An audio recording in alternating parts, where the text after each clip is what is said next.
voilà le Maroc, il y a le Sahara marocain, parce que je veux parfois dans certains cas, s'il n'y a pas le Sahara. 33 millions 8 d'habitants, on a 44 000 nouveaux cas de cancer d'après l'OMS, mais on a deux registres du cancer qui s'approchent un peu de ces chiffres. L'histoire. Dans les années 80, le Maroc, c'était comme, je ne sais pas, au Gabon tout à l'heure, en 81, c'est la même chose, hein, parce que l'État marocain, son souci, c'est la maladie infectieuse. On avait réussi le programme de vaccination et on a réussi la formation de pas mal de choses en matière de médecine. Au fin 80, on était 10 oncologues, 5 anatomopathologistes, si je ne me trompe pas, un accélérateur, à Lino, 3 cobalt, voilà ce qu'il y avait. La cancérologie dans les années 90 n'était pas une priorité.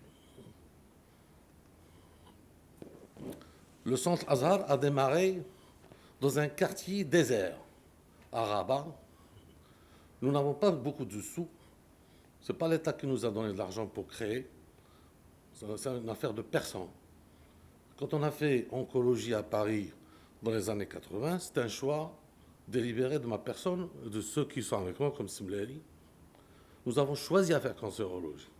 Et à l'époque, la cancérologie n'était pas, au CHU, ce n'était pas une priorité. Les internes, là, mes amis sont là, il y a même le conseil de l'ordre, si je dis une connerie. Eh bien, les gens choisissaient cancérologie, c'était les derniers. Après, dans les années 80, on est parti à Paris, on a étudié, et on avait promis de créer. Simleli ne voulait pas rentrer avec moi rapidement dans le jeu. Et bien, on est rentré, et on était quoi? J'ai réussi à réunir 2 personnes avec moi, 2 oncologues, dont un médical, 20 collaborateurs à l'époque, un cobalt et une autre, 4 chambres de cryothérapie et hospitalisation clinique dans une clinique où on louait les chambres. Eh bien, le personnel n'était pas formé. Il fallait former le personnel, qu'il soit infirmier, qu'il soit aide-soignant, et qu'il soit la culture oncologique. Et on a réussi, avec l'Institut Curie et l'Institut Sainte-Catherine, de faire quelque chose d'original. C'est ça ce qu'on peut faire ensemble, sud-sud ou nord-sud, que vous voulez.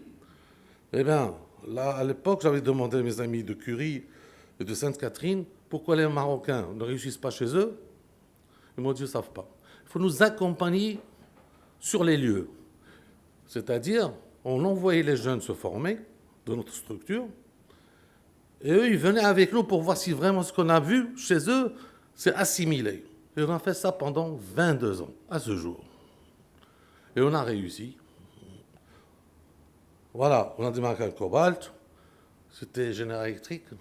C'était pas variant à l'époque. C'était cher, hein. En 94, il n'y avait pas de sécurité sociale marocaine. Il n'y avait rien. Au Maroc, il n'y avait pas de mutuelle. Il n'y avait pas de sécu. Il n'y avait rien. Le Maroc n'a pas de pétrole. Même la pluie tombe de temps en temps. Voilà. Ensuite, voilà, 94.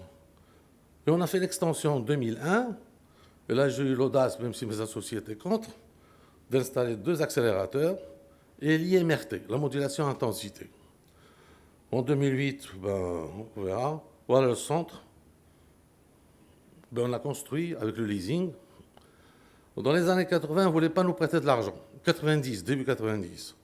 Mais une fois qu'ils ont fait confiance, les banques, parce qu'on a honoré nos dettes, et on a amorti dans les temps, avec des gens qui n'ont pas de mutuelle, eh bien, voilà ce qu'on a fait. Un petit bijou.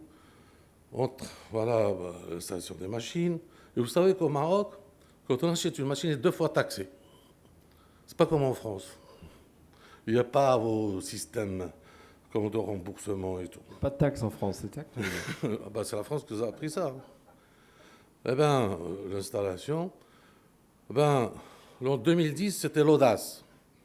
L'audace, même si des gens m'ont cassé, ils m'ont dit non, on ne peut pas le faire, j'ai réussi à ramener le PET-scan. Mais le PET-scan, quelle est son originalité?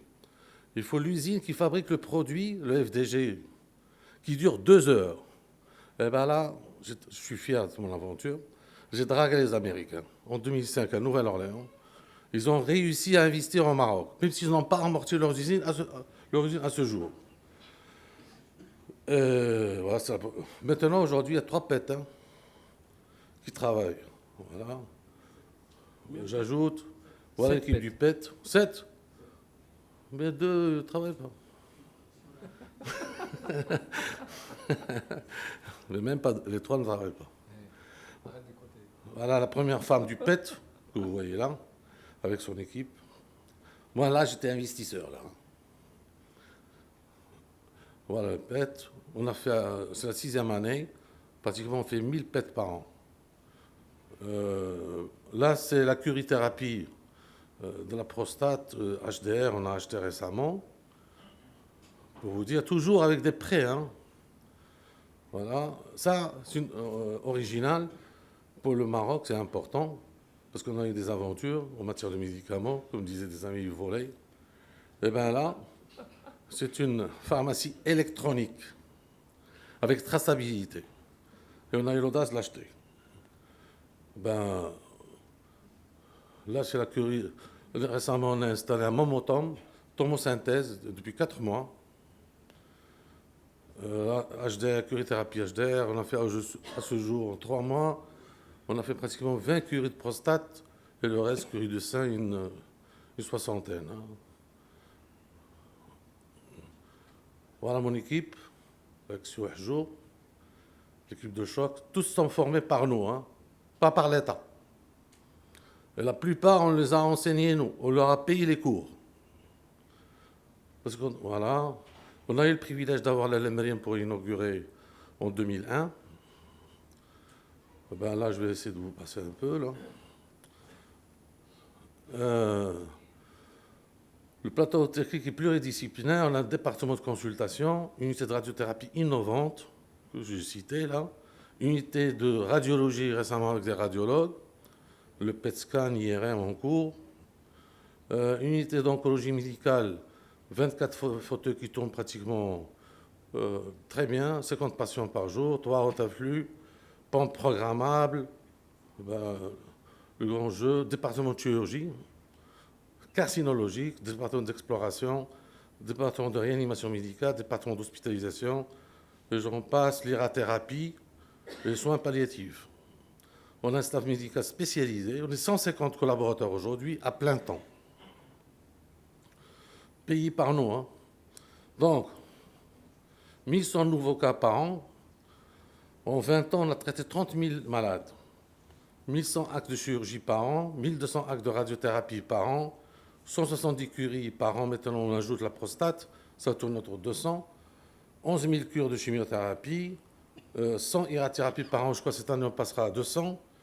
1000 PET par an, 1200 dosiscan, 1500 imageries. Dans le souci permanent de faciliter l'accès aux soins pour toutes les composantes sociales et pour encourager le partenariat public-privé, on a eu donc, pour une première, que l'État marocain sous-traite chez nous le PET scan depuis 1 an et demi. Donc l'AMO est passé de 5% de 90 à 60% actuellement. Je crois, douanier. C'est ça, M. le Rib. On a eu les visites de nos amis africains, avec Sibi Edillah, notre ministre de l'époque. Les cheveux étaient noirs. La moustache. Il y avait la moustache, c'était turcuche là. Tu vois. Visite du comité social, tout ça. Il y a autre dont je passe, je ne vais pas vous. Ce qui est intéressant, on peut le dire, du côté libéral, pendant 22 ans, nous avons formé nos amis médecins. Preuve à l'appui. On ne va pas faire. Donc, avec l'aide des sponsors, certes, mais on a ramené des patrons imminents. On voit M. B, M. Deri. Donc, on faisait des cours pratiquement chaque année, mais surtout chaque mois, un staff pluridisciplinaire. Et chaque 3 mois, un thème important. Pendant 22 ans, il faut former ça. Il faut faire ça. Et ça, c'est. Voilà. On a fait toutes les villes du Maroc. Il faut vulgariser.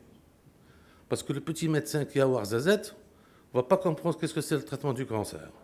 On est parti à Dakhla, on est parti à Lyoun, à Berkane, à Figuig. Figuig, il y a 3 arbres. On est parti. D'accord? Et surtout, ce qui est original, que vous allez voir tout à l'heure, voilà le cours avec nos amis algériens, tunisiens. Voilà, tout le monde, on passe, journée de printemps, j'en passe, mon ami Bouzi d'Algérie. Voilà le cours. Donc ça réunissait un peu tout le monde.